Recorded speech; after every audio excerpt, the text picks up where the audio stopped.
the different aspects that we have of this current case. And we ask the Heavenly Father to be with those who are not with us yet, that they may attend or that they may be well, and as that the Spirit be with us as we have this discussion, and keep the Spirit here. And we say this in thy Son's name, Jesus Christ. Amen. Amen. Thank you. All right. So first things first, could somebody give us a brief synopsis of the case?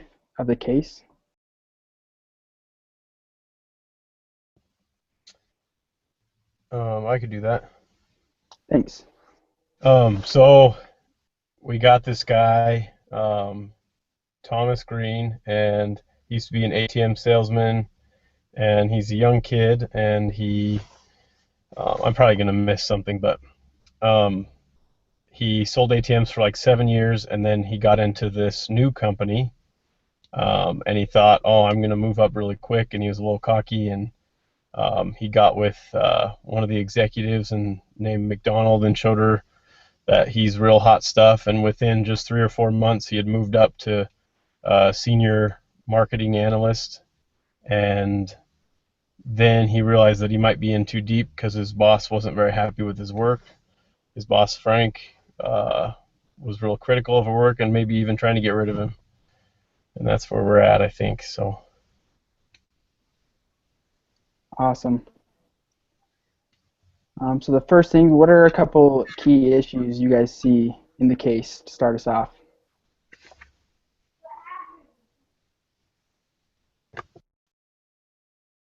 Well, I think Frank has a huge issue with Thomas because I think he was kind of forced upon him. And I think that is a huge thing where he doesn't feel it's the need to help him or to groom him in any way. He has this high level of expectation, and he's waiting for him to hit those marks, and because he feels he's not maybe the right person for that position. I agree with you, Melissa. Do you think because he's not because Frank Davis didn't get to choose Tom, he's like pushing him harder than he would somebody else? I think partly, yes. I think the other part is that I think it mentions that Frank was in that position before he was promoted, and I think he knows how it's done and how it's run, and I just don't think Thomas is up to that speed yet to be able to hit, and do all the things that Frank did. So I think instead of taking Thomas aside and going, you need to do this, this, and this, and this is how it really runs, he's like, well, you're just not doing what I want you to do. Mm-hmm. Yeah, I totally agree with you. I had 4 or 5 issues that Tom had, but then I was kind of trying to look at it from a different angle, and I was like, wait a second, I think there's some animosity Frank has towards Tom, and perhaps it's unnecessary. Perhaps, I don't know. Anyway, I'm sure we'll talk about the other issues, but I just want to bring that up.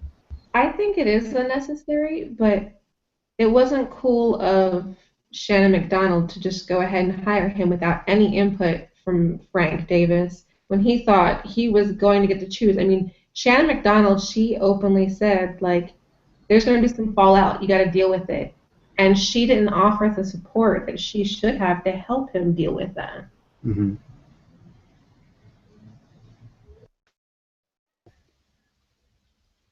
I think everybody, like you said, everybody has a little bit of fault in this problem, including McDonald.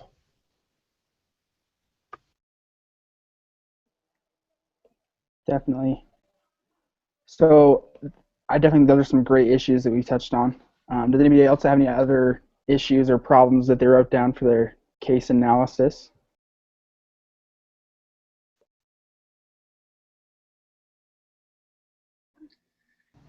Yeah, there's plenty. What I kind of thought of was when he wasn't keeping his commitments, he wasn't updating his Outlook calendar. I don't know if you guys caught this, and maybe I'm way off the mark here, but he left Orlando early to go to Atlanta, and there was one sentence in the case analysis that said he had a girlfriend in Atlanta, and I'm wondering hey, Maybe he went to go see his girlfriend, and maybe he's just totally not the guy for this job. I don't know.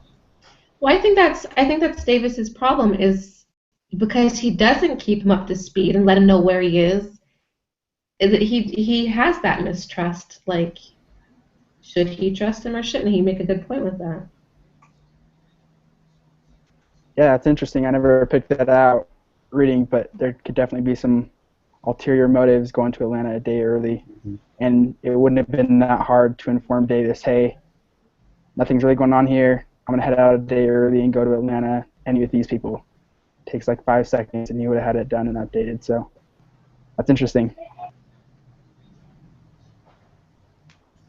Along those lines, Green complained that he felt that he was being micromanaged, and Davis told him, well, if you would just keep me up to date, I wouldn't feel the need to micromanage you. And I think, that is true. It wouldn't take a lot of time just to keep him informed. Not, he doesn't want to be a babysitter. He doesn't need to know everything, but he just needs to know where he is and what he's doing a little bit.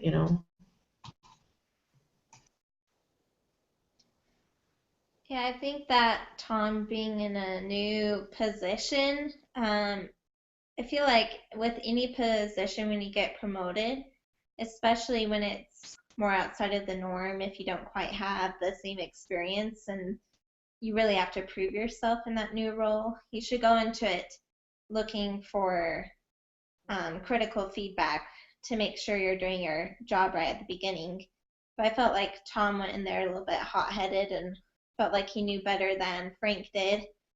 I think one of the biggest turning points in the case study is when they have the sales and industry projections and going over what kind of sales goals need to be met and how they're going to push their product. And I definitely understand the perspective of pushing more on the internet side of things rather than the kiosks, since that's where the industry seems to be going. But at the same time, Frank, when you read his background, he has really good education and lots of experience with the company and making these projections. And so I think by him immediately going against his boss's projections really set a bad tone for their relationship. I completely agree with that. Like he started speaking from his limited amount of knowledge, like he's only been with the company less than a year and just a few months in the position, and he's just disregarding Frank's 17 years of experience with the company and his background. And I feel like that was his first budget meeting, his first exposure to it, and he could have been maybe quiet and not only listen to how things are going and get some insights, but also, they were talking about the politics later and how he just disregarded the politics. He didn't pay attention, and if maybe he was a little bit quieter during that first meeting, he would be able to pick up more on that as well.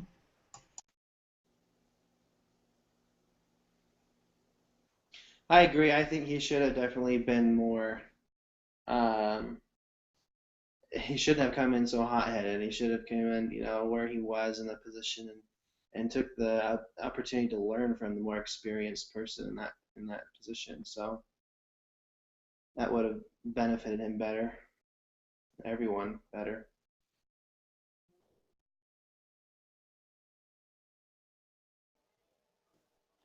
So we all kind of agree that he was a little hot-headed. Maybe he could have been a little bit more humble and asked for some help. What might have that looked like? What could have been different for him starting out in this new position that could have made a more positive impact on his time here? I think if he would have been a little more humble with coming into the position and understanding his limited scope of knowledge with the job. Like, I think that meeting was only 3 weeks after he started there.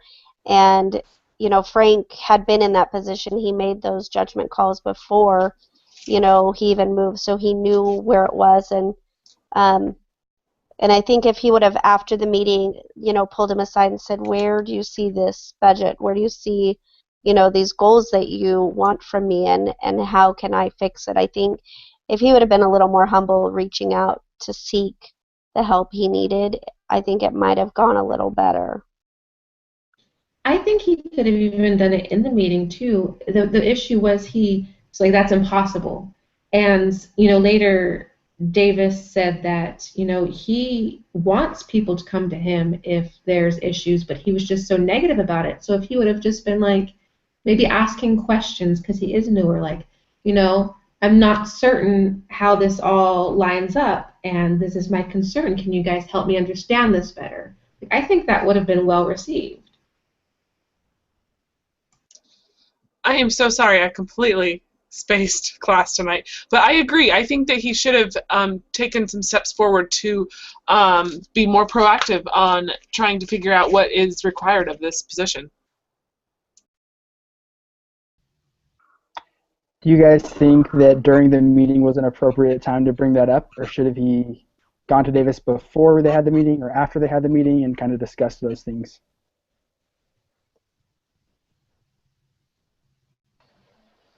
Well, sorry I was late.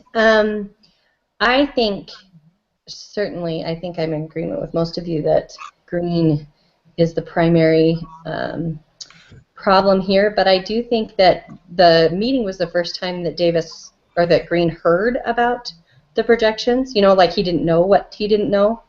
And I do think it would have been helpful for Davis to have brought,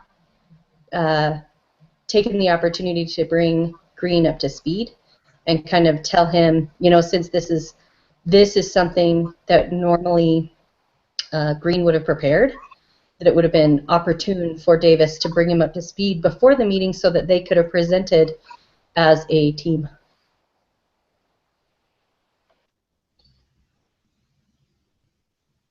I think that's a good point. It talked about how Davis had been in that position, and for the last 5 years he's met that double-digit growth. And I don't know if Green knew about that, if that was something that he would have came to Green first and said, hey, these are your goals, but we've met them for the last 5 years. I think they're attainable. Give me your opinion. And they went forward with that. That might have been a little bit easier for him rather than coming in and just, he hasn't been there for a year. He doesn't know what's been happening necessarily. And so to him it feels like it's impossible, but it's been done before, so I definitely think it can be done again.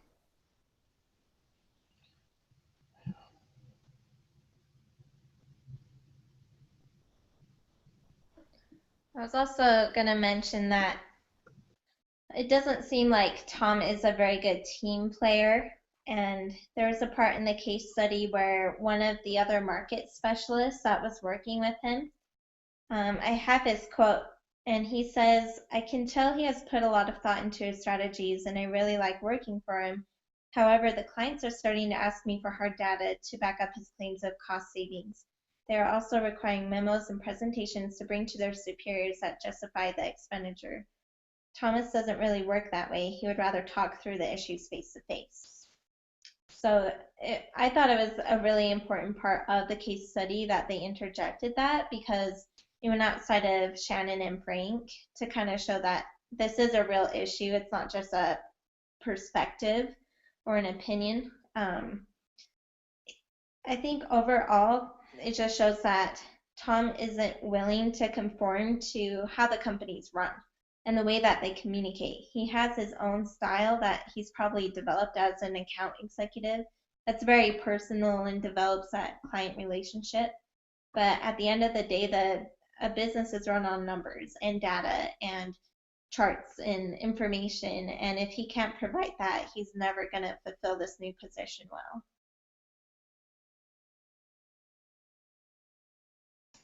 I completely agree with that, and not only is that bad for the team, but I mean they're gonna lose the clients if he can't provide that supporting data.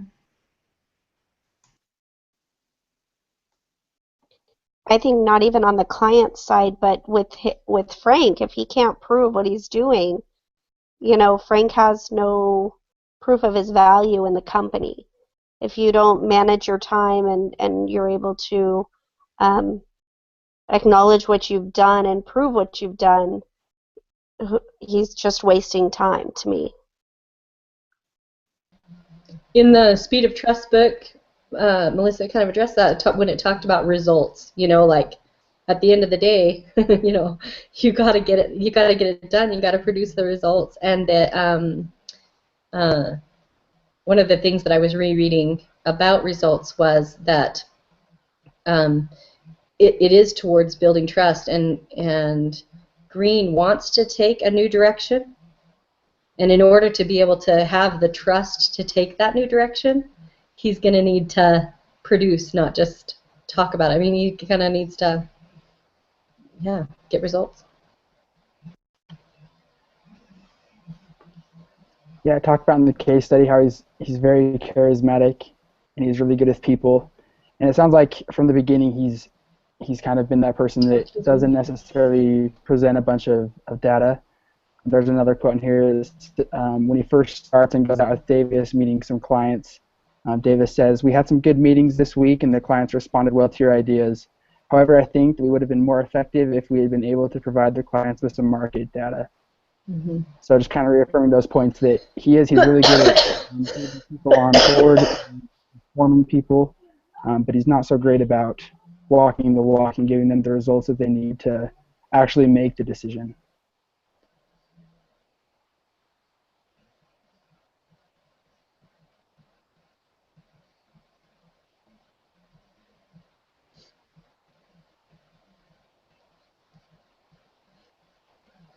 All right. So really quick, while we're talking about Green, we talked about a few, a few of the different ways that he's acted and responded to some scenarios. With those responses, what do you think that Green, what do you think he values, and what is his end goal for this company?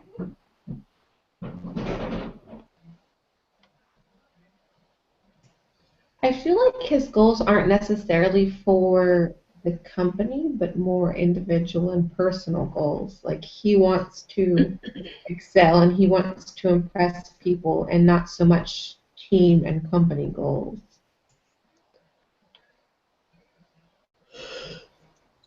I felt the same way. It seemed like he was more into trying to charm the client and work with the client, which was great, but he didn't seem to have a broader picture of the whole situation. Yep, and it showed in how he prioritized what he did, and he focused on more of what he thought was important and not so much what the team thought or what Frank thought. So I don't know if he was really in it for the company as he was more for himself. That reminds me, I started the readings for this week, and the little pyramid of dysfunction that Catherine's talking about, at the very tip of the pyramid, is inattention to results due to status and ego, like being more concerned with how you look and instead of how the company is doing. That's exactly what I was just going to say, Christine, was the status ego, putting yourself before the team, and that your results doesn't necessarily mean profit, or doesn't necessarily mean, you can define results in many different ways. And that if your results really do have the good of the team and the good of the company involved, that's what's going to make an effective team. But if your results are based on your progression in the company, your pay, your salary, your individual results, then that's going to cause the team dysfunction, which is eventually going to cause for ineffective organizations. I wonder if the incentives in his previous job were so personally based that he worked there for 7 years, he just brought them all over, and he's not really realizing that he has market specialists working above him that he needs to be helping, and that he's supposed to be a leader, and he didn't come from that type of position. He came from maybe just a position where he's very much like you guys are talking about, just personal goals. I don't know if you guys already talked about it before I got here, but as to the why, Nicholas, I think that's a good theory as to maybe why he is or does the way he is. Certainly lots to contribute, but specifically that it addressed in the case study, I think McDonald played a huge role in setting up this catastrophe, like where her comment, I don't have the case study in front of me, but her comment about, you got to prove yourself, that Frank is probably going to be, you have an up, I don't know, she kind of set this really bad tone just in that first kind of introduction that set this stage for him worrying more about his proving himself than about working together as a team, and it seems like that was kind of the beginning of the end.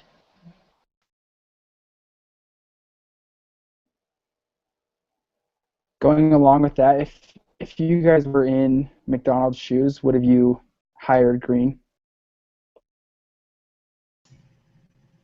I think she wasn't being a team player when she did that. Frank Davis thought he was going to get to do the hiring, and he must have thought that for a reason. That's the way the company does it, or somebody told him. I mean, it's possible that he could have just assumed, but even if he just assumed, she should have gotten his input. He should have been part of the process as the direct supervisor. And I think that's how it normally is in most organizations. The supervisor is part of the hiring process because you have to think of who's going to fit and work with the team, who may bring conflict, who may not have the potential to meet the criteria that the job requires. And I think she absolutely led him to failure by doing that. And maybe she didn't explain to him the exact role of his job. And because he stepped in thinking it was one way, and then Frank expects this high bar on this other end, he's kind of in limbo between, and so he just does his own thing. I think it was kind of ridiculous too, just he's only been with the company a few months, and all of a sudden he doesn't just get promoted, he like skips over and goes up. I mean, there's nothing he could have done in a couple of months that would have warranted that, in my opinion. I mean, even if he did something brilliantly amazing, it could have just been, a fluke or something. But regardless, I mean, that was just, I think, ridiculous of her to do that. And I didn't understand her reasonings or her basis for that huge promotion. I wondered the same thing with having him only be there. He has no idea about like the company culture and some of those type of things, and may not even realize the product even that he's selling or whatever the case may be, that to push him into management. I wondered about the other people that were around, the coworkers and stuff that saw this. He's only been here for 4 months. He's already been promoted. What on earth is going on? And I wondered about some of the discord amongst the other coworkers because of this. Or even part of the animosity between him and Davis, because Davis worked his way up to where he was after 17 years, and here's this kid, 4 months in, and he's right where Davis just left.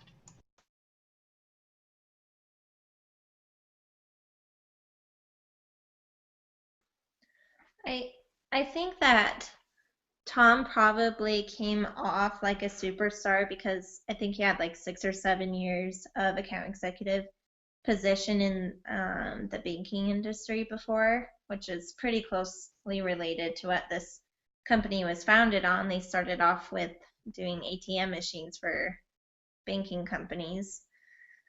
And it doesn't really go into detail, but it seems like there's maybe a need to fill that position quickly, which is maybe why they selected him.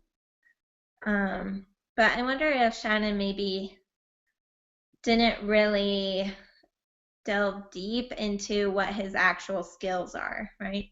There's a difference between being a rock star in this position and then actually having the skill set for a different position. Just because you're good in one doesn't mean you'll be good in another. And sometimes people, I think, feel like they deserve to be promoted just because they're good in their current position. But if they're not good with working with other team members, if they don't know how to manage people and their current job is just more self-focused and working with clients, they may not have what it takes to be promoted in that position.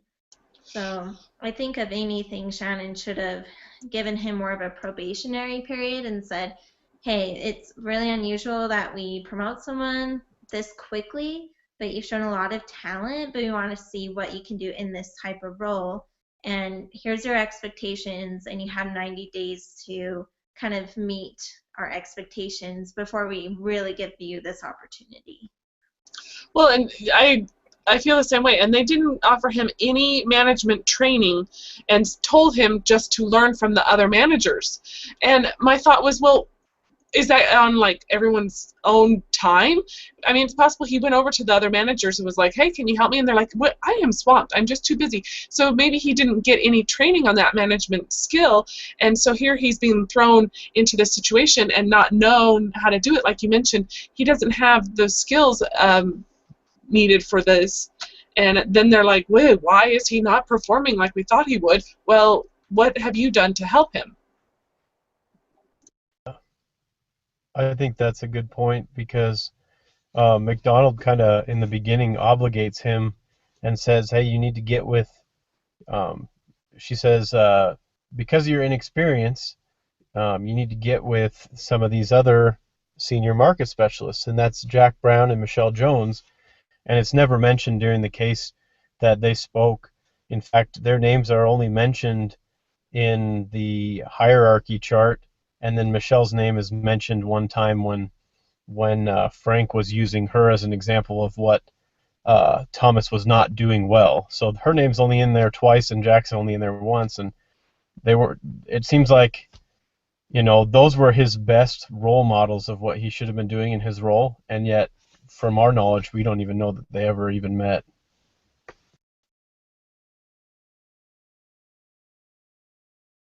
It's a really good point, Nick.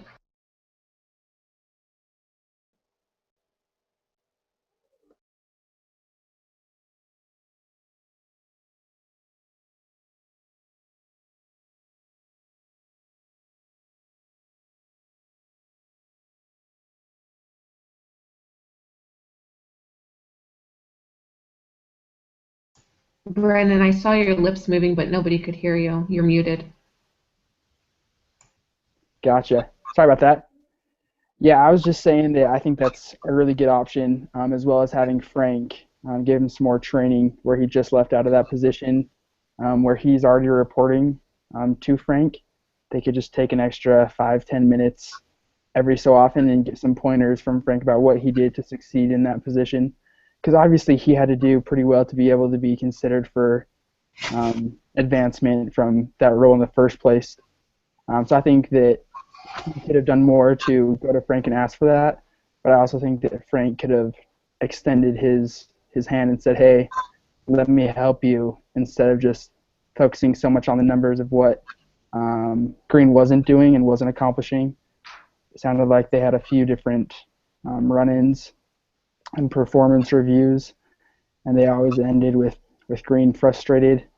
And I feel like that's because he didn't know how to accomplish the goals that Frank had set for him, and I think that could have been easily avoided with just a little bit of mentorship from Frank.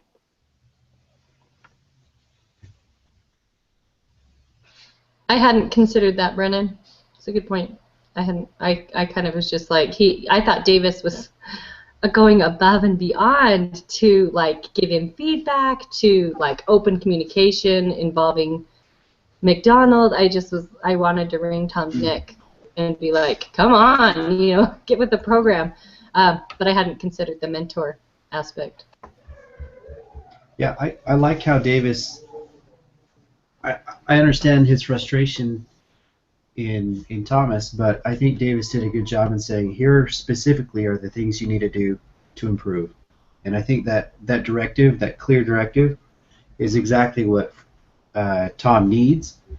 And it's just kind of in Tom's hands at this point, I think, that he either steps up to the plate and changes his behavior and does every little thing that is asked and can rebuild that trust. Otherwise, I think he's toast. Yeah, I agree. He's setting himself up for failing, I think, because even when he gets this feedback from Tom, he's not listening. he still continues to do his own thing and doesn't let Davis know what he's doing. And he has this attitude with him, like he, instead of trying to work with him and talk to him and establish a better relationship, like McDonald suggested, and learn from him, he just avoids him instead.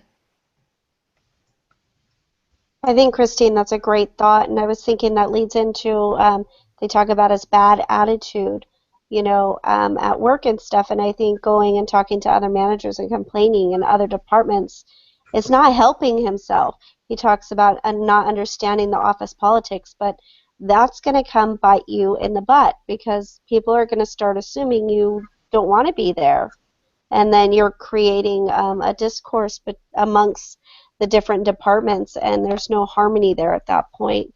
And it's going to get back. He's been there for 17 years. He's going to find out. Yeah, I thought it was interesting that Green openly admitted that he didn't have a good attitude.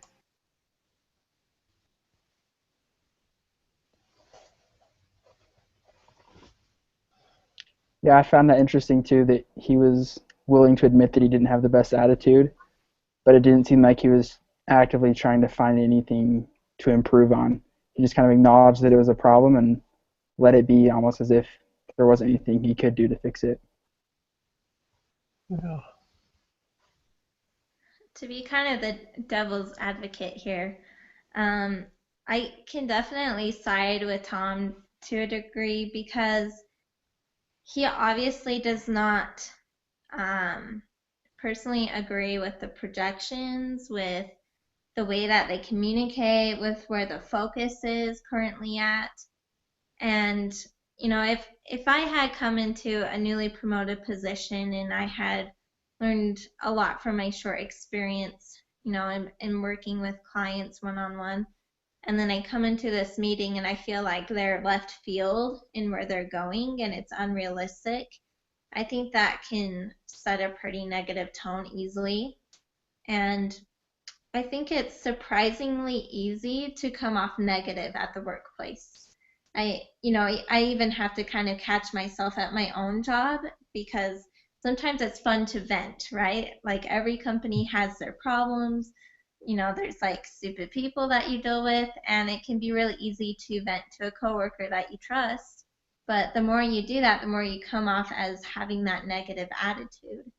And so I wonder if Tom maybe recognizes that he's doing that, and that's why he admits to having a negative attitude. But maybe in actuality, he doesn't have this negative, like gloomy attitude. He just really doesn't agree with the procedures that are going on.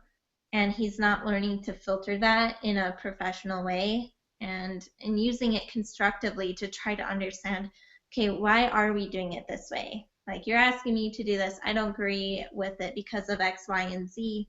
Why is this important? And try to help himself change his own attitude. I think that's where he could have really stepped up. I agree with that. That's a really good point, Jessica. I think that would be a crucial need for him to be able to succeed, would be to question, with a better attitude rather than just completely not do everything. I don't agree with it. I'm not going to do it. Is his current attitude, it seems. And if he would question it, that way he can either understand or maybe affect some change in the politics and the way things are done. Yeah.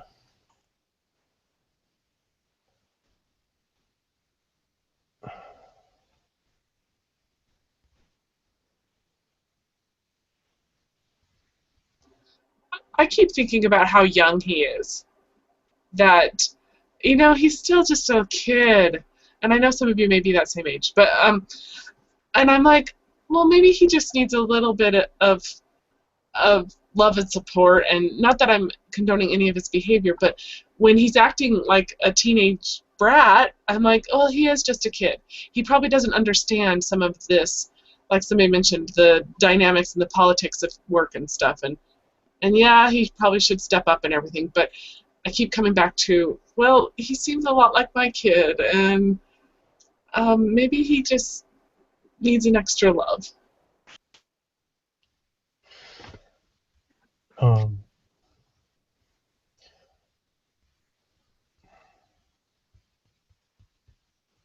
I was gonna say,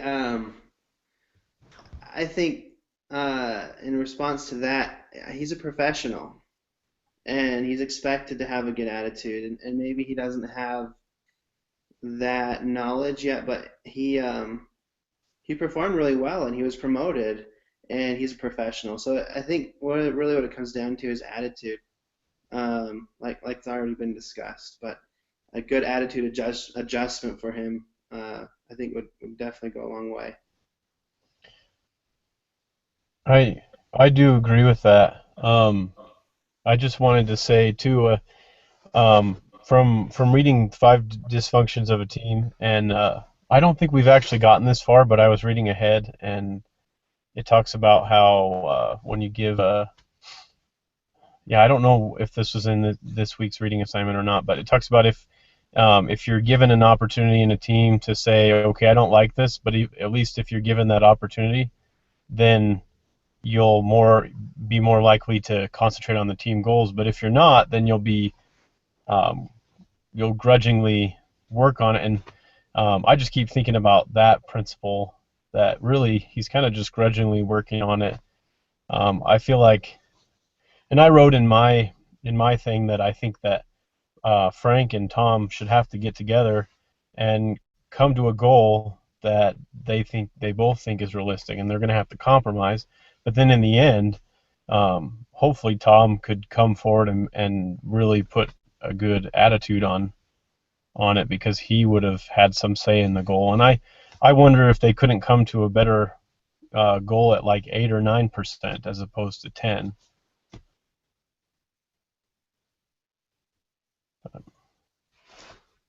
And that's a really good point, because Tom wasn't part of the negotiations and the data collecting and the thought process behind the results of the projections.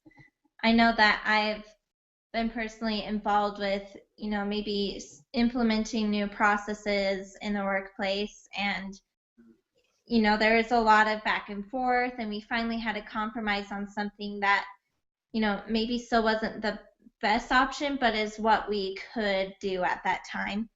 And when we implemented it, a lot of coworkers were upset and they're like, "This is stupid. Why would you make us do that?"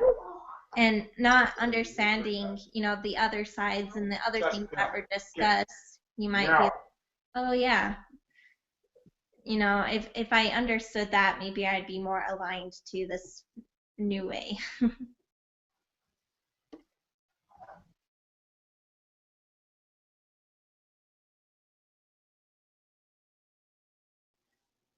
Ow, ow, Melissa.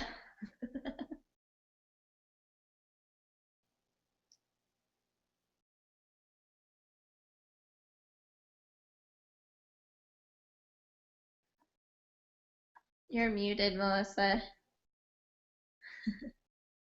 Which is probably for the best, that I was muted on all that. But what I was saying was, I think with you have it right, Jessica. He wasn't involved in those projections, and he feels they're unattainable. But he should have been wise enough to step aside and say, pull Frank aside and say, how did you get these projections? How do you foresee me attaining those projections? And what have you done in the past to make these projections? He needs to be a little bit of a self-starter when it comes to what they want from him. I agree. I think it's totally reasonable that he doesn't fully agree with the projections. I just don't think he handled it the correct way. And Frank could also maybe realize or try to understand his concerns a little bit more. Those projections were hit by Frank, who's been in the company for 17 years, and here's this newbie, and he's expected to perform just how Frank performed. And so I think Frank could probably understand his concern a little bit more, and again, going back to it, do more to mentor him so that he can get the skills and the knowledge and confidence to meet that goal if that's what Frank expects.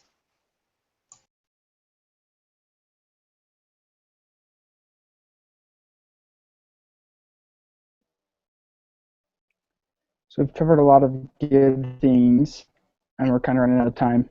But really quick, do you guys think that there's anything that can be done currently to salvage this relationship?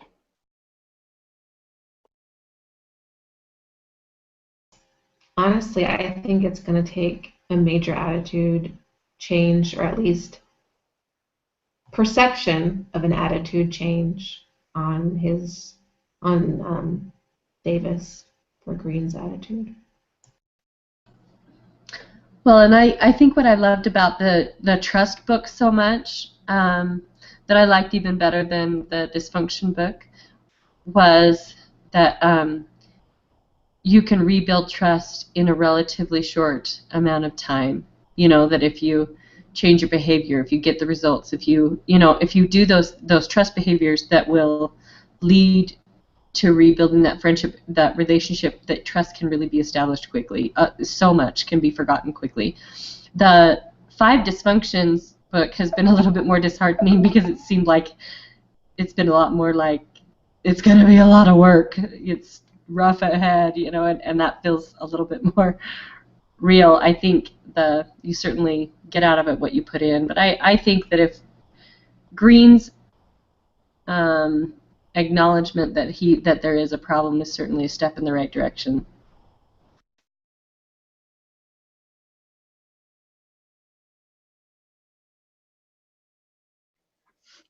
Yeah, I would agree that at this point it just comes down to Tom, and the way that he reacts next is going to set in stone what happens.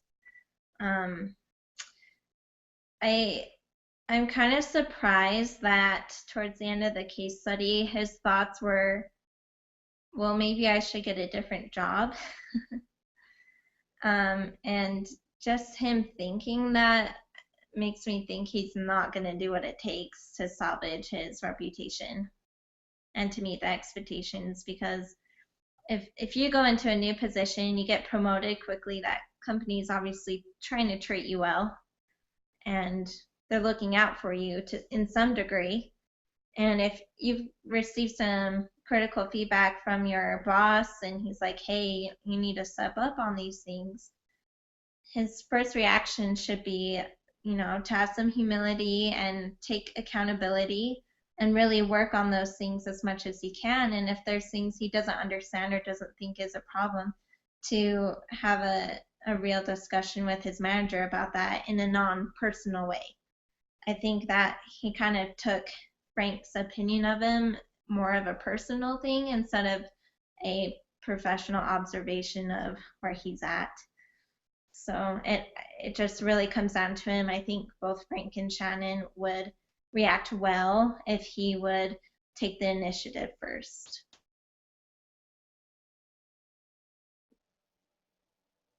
So on that note, talking about taking initiative, if you guys were in Green's shoes with that last paragraph of the case study, it kind of gives his perspective. It says, what steps should he take next? Should he set up a meeting with McDonald's, write a memo, keep his mouth shut, contact a headhunter? There's just a lot of different things that he could possibly do. If you guys were in Green's shoes, what would you do at this point? Get to work.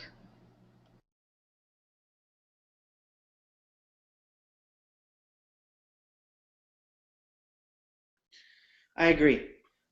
He needs to work on it and make something happen. His thought of jumping ship just because of this whole situation shows that either he's got too much ego. I mean, he admitted he has an attitude issue. He's just not willing to do anything about it. So he needs to do something about it, and I think he could make it work.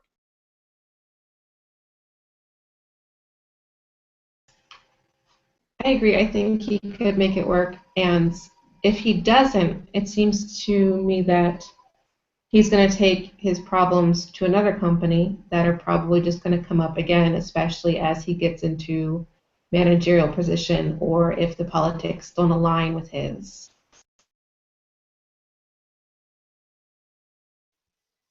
I agree. Sorry, I think he needs to reflect on where he is and what's important to him and whether he feels he can do the job or not.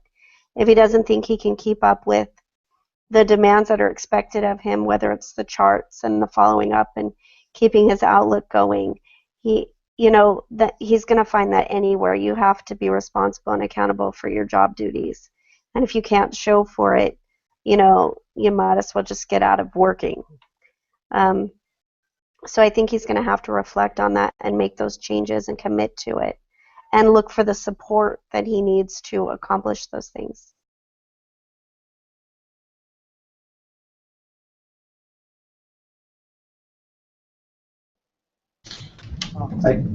I kind of pleaded my case earlier that he's got a clear outline of specific things he needs to do to impress Frank, and it's just up to Tom to do it or not.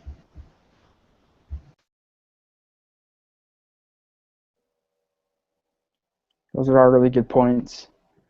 I have some more information for like after the case, but before we get to that, does anybody else have anything they want to add? Anything that they felt like we didn't cover in depth enough?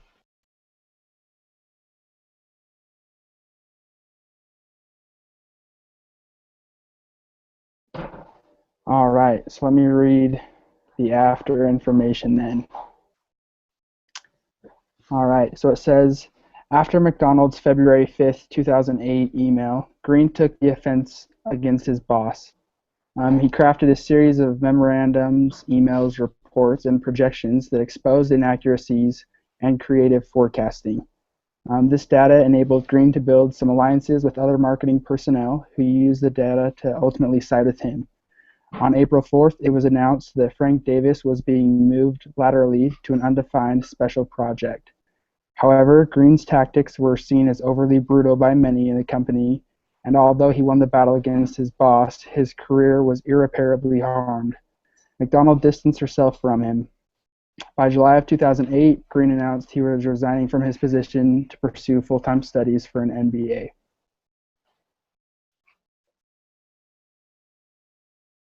So what do you guys think of the results? That's really sad. It's all around sad.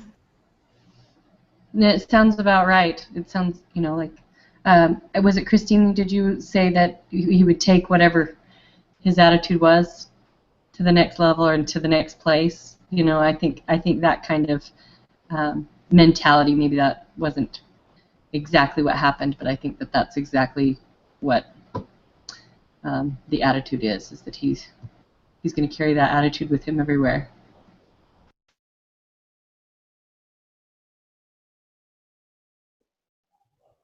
Yeah, I thought it was kind of interesting. I don't think that Davis was free of any fault, too. I think there were things he could have done better. But I do feel like he kind of got the short end of the stick where he was the one who was moved due to Green kind of just searching so much to prove him wrong. Instead of looking for ways to attain the goals that were set for him, he just looked for ways to disprove those. I've been guilty of that so much in all my organizations, specifically not work organizations, but like in my own family as a mother. So many times I win the battle at the expense of the war. And that is a bad position to be in, and that happens often in my volunteer organizations and things like that, that sometimes pride or power or selfishness will be the driving force, and you win. You're like, I prevailed, and just very short order it comes back to kick you in the hiney.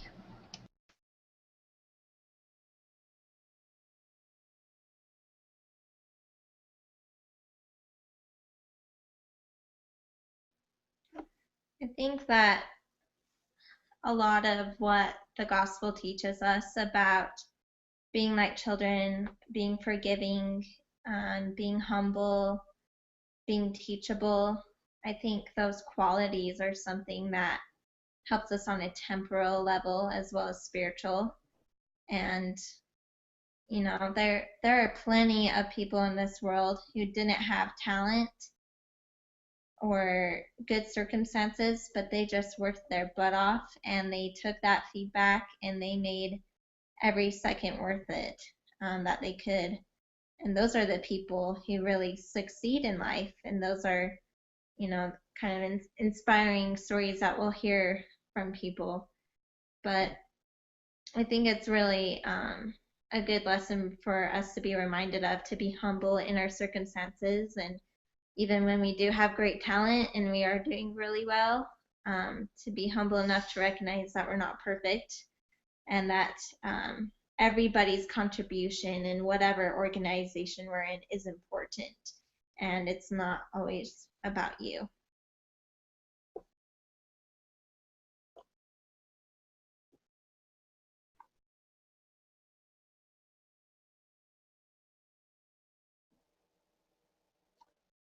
Thanks for the comments, everybody. Does anybody else have anything to add before we end the call tonight?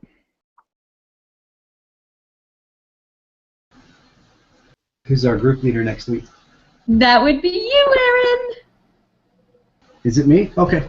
It's you, and then the last one is Stephanie. Okay. So I can email our instructor and he'll give me the password for next week's info. Is that how it works? There are no passwords. Yeah, you can just click on the link and it takes you right to it. Oh, really? Okay. Well, that's easy. Okay, I'll look for an email from me before the meeting next week. Awesome. Sounds good. Thanks, Brennan. Yeah. Thank you, Brennan. Thanks, Yeah, guys. thank you. Great job. We'll see you guys next week. Yep. All right. Later. Bye. See ya.